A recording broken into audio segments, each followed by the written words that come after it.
Здравствуйте. Hello, everybody.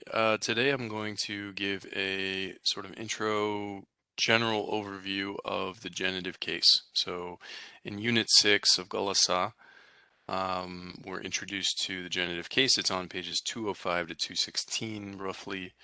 Um, and I want to just kind of give you a good overview of the whole thing. So this will be probably a little bit longer of a video today.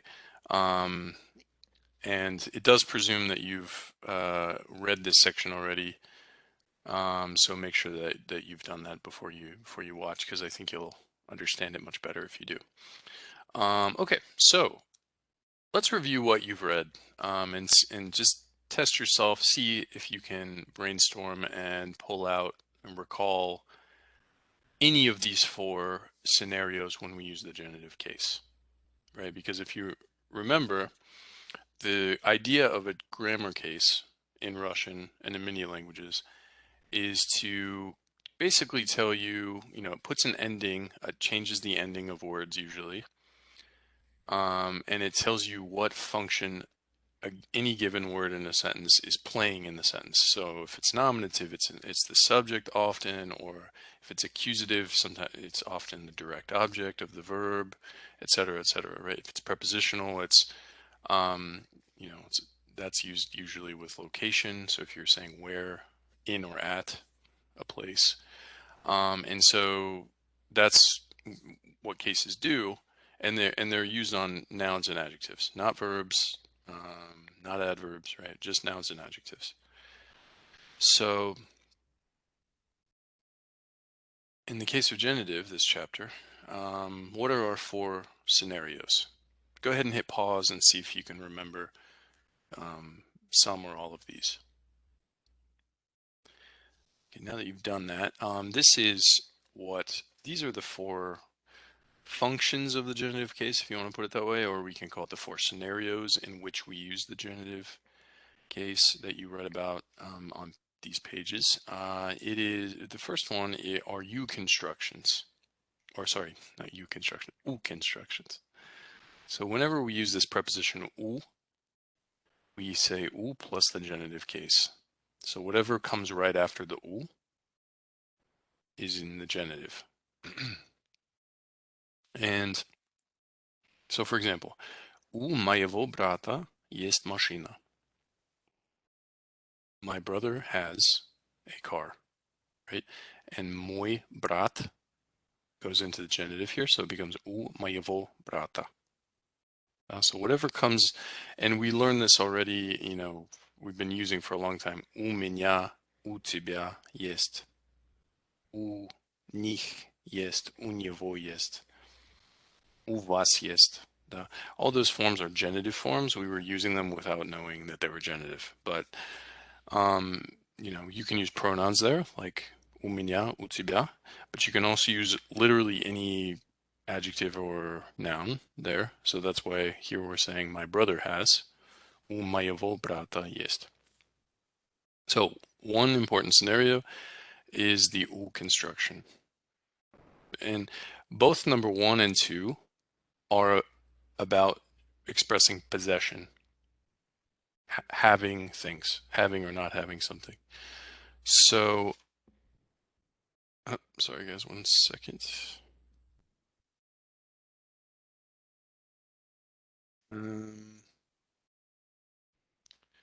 So they're about having things, they're about possession. So one of the key meanings of the genitive case is possession. Okay, so and there's two ways we can express possession. Number one, with u constructions, as we've done most of the time. And now we're also going to learn another way of expressing possession, and that's basically the equivalent of apostrophe S in English, like saying my brother's car, my dad's book, John's girlfriend, whatever the thing is, we use apostrophe S. This is called genitive of attribution. In other words, saying that something belongs to somebody else. And we express this by basically saying it this way. Эта машина моего брата. Да? So my brother, у моего брата есть машина. This is an u construction. Or this says basically my brother has a car. Or here we say, this is the car of my brother. Or this is my brother's car. So these are two different ways of saying possession, but they both use the genitive case, right? Это машина моего брата. And the third situation when we use genitive case is with lack or absence. So basically this is saying, most often this is saying you don't have something. So, у меня нет машины. So the word is normally машина, да? Like here, машина. But when you have a lack or absence of the thing, when you say you don't have it, whatever comes after the нет goes into genitive case. So, у меня нет машины. Well, and we're going to go in depth on each of these points, so don't get too overwhelmed yet, because we'll actually get to practice each of these. But with numerals, 2, 3, okay, in the fourth scenario we use genitive with is with numerals. And so, for example, with the numbers 2, 3, 4, or 22, 23, 24, 32, 33, 34, up into infinity, any number that ends in 2, 3, 4, we're going to use genitive singular after it. And any number that ends, in the 5 through 20, so, and then that goes up 25 through 30, 35 through 40, 45 through 50, etc. Those are in the genitive plural. We're going to kind of focus the most on 1 through, the first 3 today, and loop back around to this a little bit more in the future. But this is also something we've been doing a little bit of without realizing it. For example, when we learned time, we said час, один час, да? Hour, or the first hour. So like, I'd go to work at 1 o'clock, час. But we said 2, 3, 4 часа, and we said 5 through 20 часов, right? And so we didn't talk about this being genitive case, but that's what it is. Because we hadn't learned it yet, so I didn't want to get too hung up on that. But the reason this is час is nominative, часа is genitive singular, and часов is genitive plural.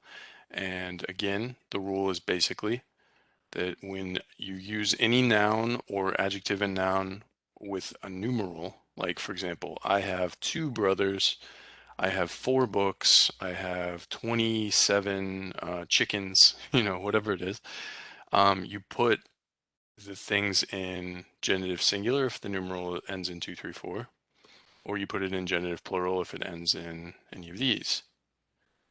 If it ends in the number 1, for example, один час, right? Or один телевизор. Or 21 телевизор. It stays телевизор.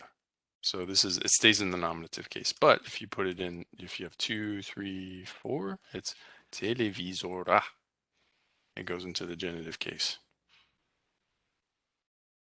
Okay, so we're going to get to explore these in more depth, but I just wanted to start off by introducing that these are the 4, and there's even more than this, but they're more like less common things when we would use the genitive case that we'll learn later, like in more advanced Russian. But these are the 4 functions of genitive, or the 4 scenarios that we need to know to use genitive case. Yeah.